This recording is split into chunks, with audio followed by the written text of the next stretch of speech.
Gusto mo bang lagi kang mapapanaginipan ng taong mahal mo?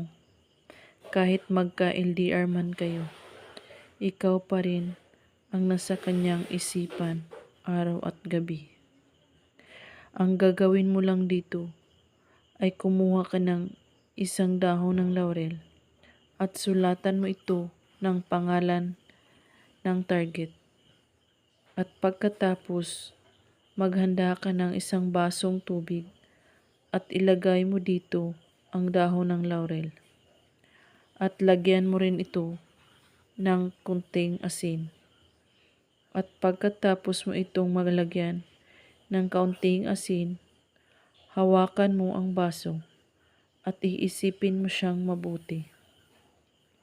At ibulong mo dito sa baso na ako lang ang laman ng iyong puso't isipan at lagi mo akong mapapaniginipan kahit magkalayo man tayo sa isa't isa.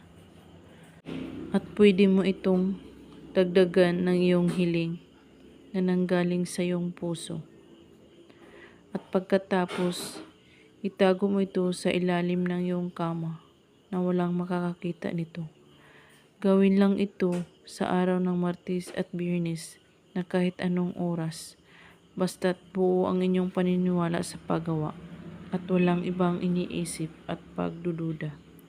At kung may katanungan po kayo, ay magko-comment lang po sa baba. Maraming salamat sa panonood. May God bless us all.